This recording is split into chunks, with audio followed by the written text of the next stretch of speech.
We've been doing some topical lessons lately, and we've been dealing with a lot of different subjects, primarily around the season of Christmas, talking about the birth of Christ and the different things of that. But I wanted to get back to some more expository preaching, preaching directly out of the Word. So we're going to be going through the book of James. If you look at the book of James, there's a lot of different ideas of who James was. Some believe that he was the Apostle James. Some believe that it was the son of Zebedee and the son of Alphaeus. But most believe that James was actually the brother or a half-brother of Jesus. And not that it really matters that much, because the main thing is that this man speaks with authority, but he also speaks with humility. And one of the things that I really enjoyed about James is he evidently is a preacher, because he has crowded a whole lot of different topics into one short period of time. And that seems to be what I do a lot, is try to jam a whole bunch into a little bit of time. We're going to be looking at the first chapter of James this morning, the first 8 verses, 12 altogether here. But what I'd like to do is, first of all, ask you a question. Trials. What does it mean to have a trial? Now, I'm not talking about a judge and a jury, but a trial as in something that you are challenged with. Have you ever thought about the trials that you face? For instance, the trials that you might go through if you were running for track. The different trials that you would face might be learning how to jump over hurdles. Learning how to get back up when you fall down is my favorite one. But you have a lot of trials that you face. Some people call them tribulations. Hard times, difficult things that you face. When you think about all of these different things, what comes to your mind? What kind of trials have you faced when you think about your past? Maybe financial difficulties. Maybe times when you lose someone you love that you care deeply about. Maybe times when there's been a particular bad time in politics, when presidents do weird things and you never know what's going to happen. You know, there's all kinds of trials and tribulations that we face. There's times when the country just seems like it's falling apart. So what do you do when trials come? How do you face those? Have you ever felt alone when you're facing trials? Have you ever felt like there was nobody there, that you were facing these things by yourself? One of the things that I ran across on the internet, which I thought was kind of interesting, that I found this the same week that I'm studying for this chapter, but it said, sometimes when you wonder why you can't hear God's voice during your trials, you just need to remember that the teacher is always quietest during the test. You ever had a teacher that passes out the test at the beginning of class and says, okay, I want everybody to be quiet and everybody take their own test, no peeking, no talking, and then the teacher sits down at the desks and watches the students, or maybe reads their book while their students are on the test. You know, it's during the time of testing that the teacher is the most quiet. Sometimes God tests us. He tests where we're at. Abraham. He tested Abraham when he had him go to the top of the mountain and to sacrifice his son.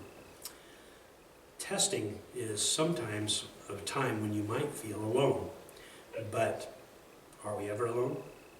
We're never alone. And we'll never be facing those trials by ourselves. But I want you to notice something.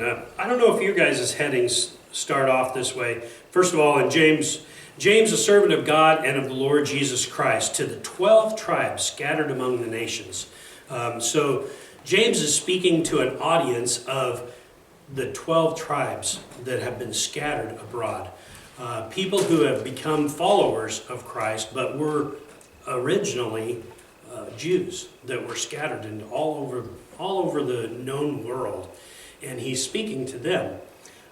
The audience is for all of us, anyone, because as with all of the Bible, it was all written for all mankind.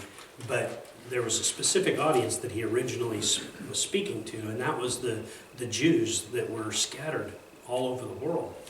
So as he's speaking to them, the next part, and right before verse 2, does anybody's Bible say trials and temptations as a heading? Mm-hmm. Yeah?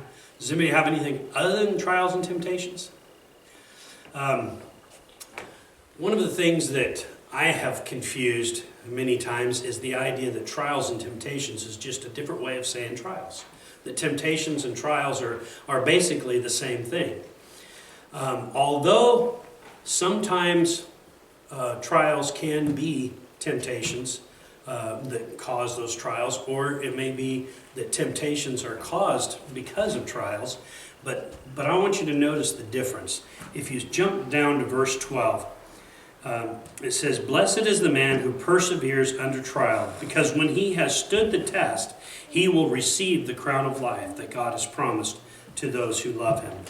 So the test of trials, if we pass that test, which basically is remaining faithful throughout our life, to continue till the time we die, to be right with God. And we'll talk about that another time, but I wanted to now read verse 13, and this is talking about temptation. "When tempted, no one should say, 'God is tempting me.' For God cannot be tempted by evil, nor does he tempt anyone. But each one is tempted when by his own evil desires he is dragged away and enticed."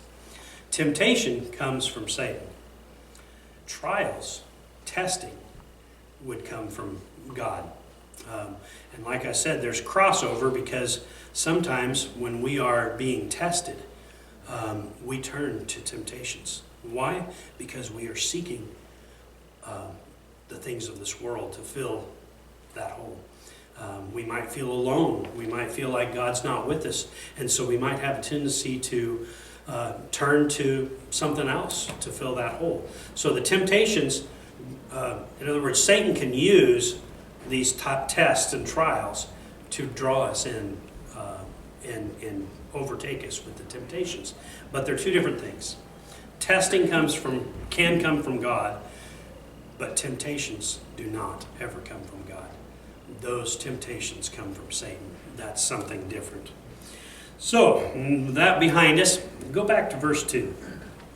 "Consider it pure joy, my brothers, whenever you face trials of many kinds." How many of you look at trials and tribulations and tests as a pure joy? I hated tests. When I was growing up, when I was going to school, test day was to be despised. I even tried to figure out a way to get out of them if I was sick, but then I had to take it anyway, so that didn't work out. But the idea of getting away without taking tests would have been my ideal life growing up. I don't like tests. I still don't like tests. I don't like trials. But to consider them pure joy, that seems almost crazy. How can you consider something a pure joy? Well, if you look at that very closely, it says because. Well, anytime you have that conjunction there, you have to look and say, what was it? Well, the pure joy that I'm expected to have is because you know that the testing of your faith develops perseverance. I'm not a weightlifter, never have been. I don't like to work out because I feel like, man, if I'm going to be working out, I might as well be out pulling weeds or doing some work around the house. It's a waste of time to go to a gym and pay somebody else so that I can work out. You know, that kind of was mentality. But then I don't do the weed pulling anyway. But the idea of working out, what's the purpose of it? I had a friend that used to love to run, and so he would always ask me to go running with him. And I would go along with him, but I got to tell you, I hated every minute of it. I never liked it. But he loved to run. He found joy in it. And I asked him one day, after doing this for a couple of years, why is it that you like to run? And he says, when I finish, I feel so vibrant. You know, I can feel the muscles, the heart, the lungs. I can just feel that it's stronger. He saw the joy in running that I wasn't seeing at all. All I saw was my asthma kicking up and having to struggle to catch the next breath. But he saw the joy in it because he saw that it was building muscle, that it was getting stronger. He was developing something that he didn't have otherwise. The perseverance that comes from testing, trial, causing us to go beyond our normal so that we can see what else he can do in our bodies. But this faith develops perseverance, but perseverance must finish its work so that you may be mature and complete. Rhonda says, I'm never going to be growing up, that I will always be a little boy at heart. And there's part true to that. But maturity, the idea that perseverance brings about maturity. What is it about maturity that we want? We want to be able to make good decisions. We want to be able to do things on our own without having our parents or someone else telling us what to do. And it's the maturity that brings us to the point where we can handle that. We can make those good decisions. We can show wisdom. Speaking of wisdom, he goes on. He says, not lacking anything. If any of you lacks wisdom, he should ask God, who gives generously to all without finding fault, and it will be given to him. The wisdom that we desire to help us to get to maturity, how do we get it? There is knowledge that we receive from the world. We study science, we study English, we study history. All of these things and much more. I missed math because Rhonda hates math, but you can learn from math too. But we can study these things to gain knowledge. But how do you gain wisdom? Wisdom is not the same as knowledge. Gaining knowledge is something that we get from the experiences, the things of this world. But wisdom comes from God. In Proverbs, it talks about wisdom. And I think it's kind of odd that whenever wisdom is referenced in the Old Testament, especially in Proverbs, it's always she or her. I don't understand that. But wisdom being from something from God, that God gives us that wisdom. It's not based on our own information. I wanted to read you just a little story here. When we're talking about trials and temptations and how they cause us to grow, what the results would be, I thought this was an interesting story. Massena, one of Napoleon's generals, suddenly appeared with 18,000 men before an Australian town, which had no means of defense. Can you imagine a small town in Australia, all of a sudden, the French army surrounding your village, getting ready to attack? And how would that feel? We saw something similar to that back with Elijah. And he's got all of these armies around, and the man with him, his right-hand man, says to him, he says, what are we going to do? And he says, God, can you show him your army? And he shows him, and he reveals a huge army around him of the Lord's. Well, here in this small town, they're surrounded by 18,000 men. The town council had nearly decided to surrender when the old dean of the church reminded them that it was Easter and begged them to hold service as usual and leave the trouble in God's hands. This they did, and the French, hearing the church bells ringing joyfully, concluded that an Austrian army had come to relieve the place and quickly broke camp. Before the bells ceased ringing, all the Frenchmen had vanished. Now, this is the interesting part. The incident has often been duplicated in individual lives. They have rung the joy bells in the face of pain and sickness and poverty and fear and loneliness and all other trials. Then the joy bells have conquered. Speedily, the foe has slunk away. Speedily, the bell ringers have found themselves in possession of the field, for no enemy is quite so strong as faith, accompanied with good cheer. The point being is that this Australian city had no hope. They couldn't defend against these 18,000, but they decided to ring the bells of joy. And in doing so, this army scattered. But the beautiful part of the story is that from that day forward, when there was trials, when there were struggles, when there was heartache, they would go and ring the bells of joy.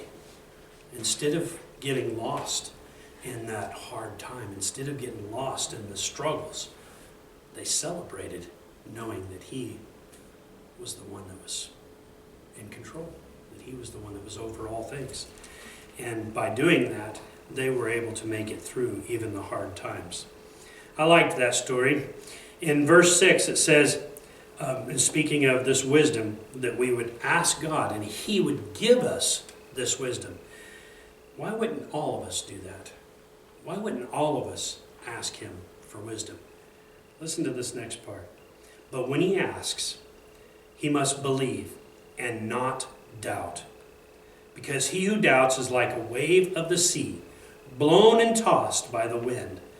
That man should not think he will receive anything from the Lord. He is a double-minded man, unstable in all that he does. When we ask God for wisdom, when we are seeking wisdom, there's something that needs to be in place, and that is our belief. Why would that be so important? I know when you ask for something believing, you're going to have that hope, that expectation. But there's something else here. When we ask, believing that he can give it to us, why would we need to stand fast, to be steadfast? Because I believe it's through these trials. You see, he starts off by talking about trials. Then he goes to this, what I call a parenthetical statement, where it's in parentheses here, and then he goes back to talking about trials. Why would he put that in the middle? Because I think we need to know that when we ask for wisdom, God is going to bring us trials. He's going to cause us to grow because of the struggles that he presents to us. Think about Joseph. When Joseph was a boy growing up, everything was his way. I mean, he was spoiled, at least it seems to be. His brothers definitely thought that he was spoiled, that he's the baby of the family and dad loves him more, and he gets the beautiful coat, all of these things. But then he is sold into slavery. When he's sold into slavery, he is taken to a foreign land. In this foreign land, he serves a master dutifully with his whole heart, to the point where when Satan tempts him, God didn't tempt him, Satan tempts him through the master's wife, he says, no, how could I possibly do that? How could I sin against God and against my master? He recognized the need to avoid temptation. Then he's, no cause of his own, thrown into prison. In prison, he is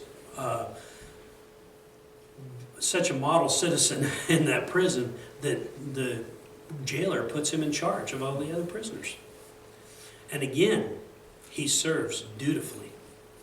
And he interprets the dreams. And he eventually is raised up. And he serves at the right hand of the king, or the Egyptian, what do they call him? Pharaoh. Pharaoh, thank you. He served at the right hand of the Pharaoh. And now, as he's serving there, then his family comes back. But he again sees the dreams of his childhood, where the stars and the moon and the sun bow down to him. And that being his brothers and father and mother, bow down to him, because now he is the highest in that land. He faced the trials. He grew. It wasn't pleasant. It was hardship. It was trials upon trials. But yet when it was all done, God lifted him to a place of glory and allowed him to be ruler over all of that land. I wonder what would have happened if he would have went directly from being the favorite son to being the king over Egypt. I wonder what his heart would have been like. Do you think he would have had love and generosity and kindness in his heart towards men, not having gone through all of the things he did? I don't know, but I have a feeling that God was molding him, shaping him, bringing him to a point where he could be an example and a leader to the world. These trials aren't always pleasant. They're not always pleasant. But when we look at them as this is something to help us grow, help us mature, help us to become what God wants us to be, then we can see that this idea that if we don't trust in him, if we don't believe in him fully, what are we going to do when these trials come? We might turn our back on God. We might drift away. We might even be like Bill was sharing last week about his neighbor that feels like God's against us. Why is God against us? If we didn't fully trust and believe in God, better be careful before you ask for wisdom, because he's going to bring it about through some testing. In verse 9, it says, "The brother in humble circumstances ought to take pride in his high position." Again, it seems like he's changed subjects, but he hasn't. Why is it important for us to be humble? To be humble, the brother in humble circumstances take pride in that high position because he's already humble. He's already without, or in some versions it says those who are poor to have. So it, more or less a financial situation. If you are without means, don't feel bad about where you're at.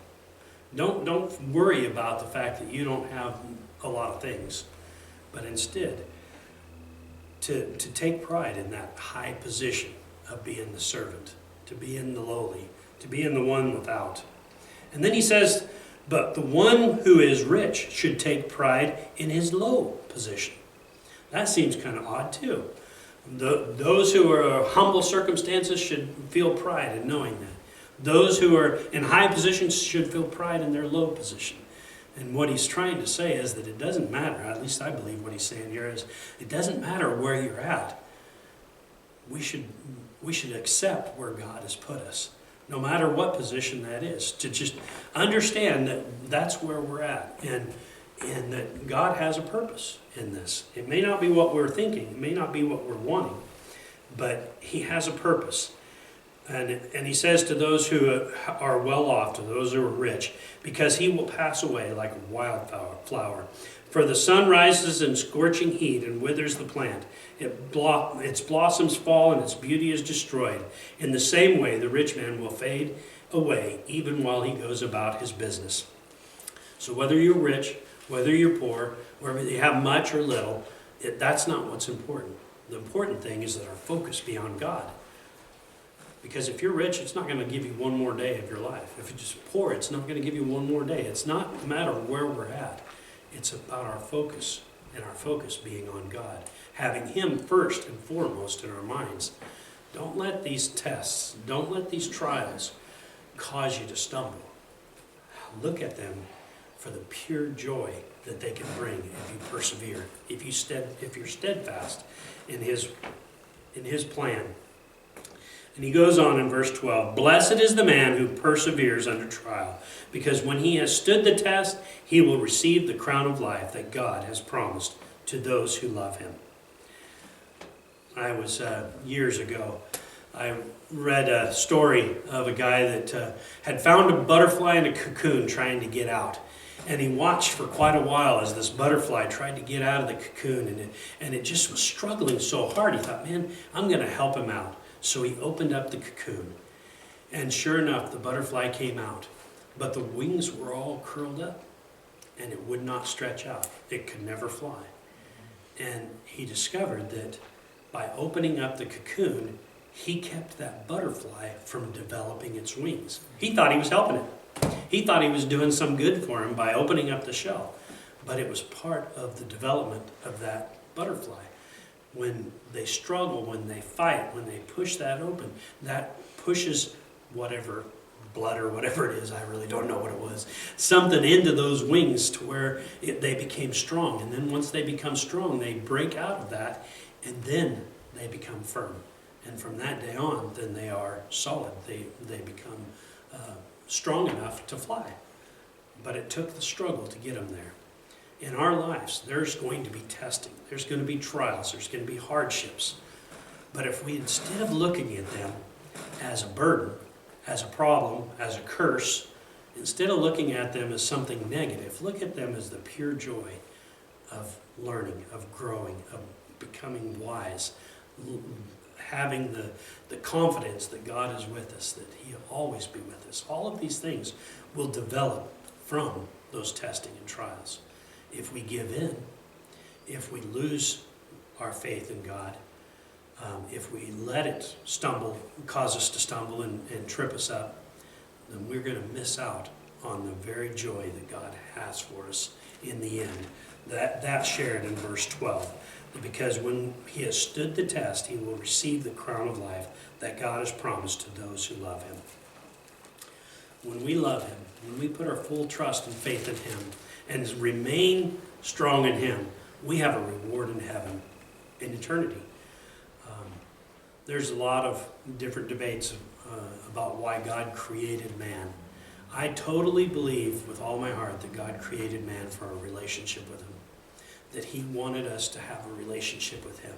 That he created in us a desire, a longing for that relationship that he placed in every soul. We often try to fill that with other things. I call it the God-sized hole. He placed this God-sized hole in my heart that only he can fill. We try to fill it with riches. We try to fill it with worldly things, with pleasures, with addictions, with whatever. But none of those things can bring us that fulfillment that he and only he can give us. This trial is part of him filling us with his love, giving us his God-sized blessings to where we can enjoy all of the things that he gives us, good and what we might consider bad, and consider it all joy. There's a lot of other verses that I was going to share with you today, but I want to just leave it right there because I feel like that sometimes I get carried away with talking and actually miss the whole point. But James, I believe, has something in mind for us. And we'll pick up next week with verse 13 and talk about the temptation side of things. But today, just think about the trials that you might face. And every time you think to yourself, why is this happening to me? Why would God do this to me? Think about it instead of a bad thing. Look at it as a positive. What can I learn? How can I grow? I've heard people talk about the losses that they've suffered and how whenever they looked around them, they saw the opportunities they had to help someone else that had suffered something similar.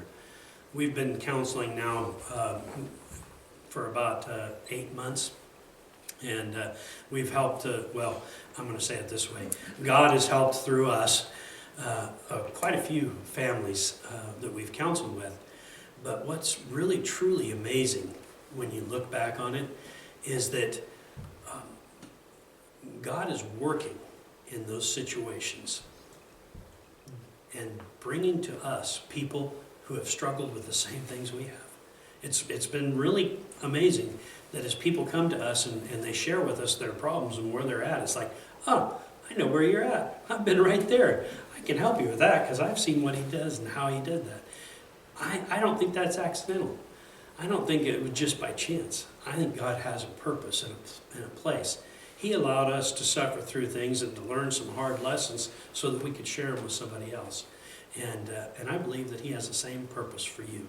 If you look back at your life and see the trials and the temptations and the problems that you've had, look at them and see what you might be able to do for someone else, how you might be able to help someone else in the same circumstances.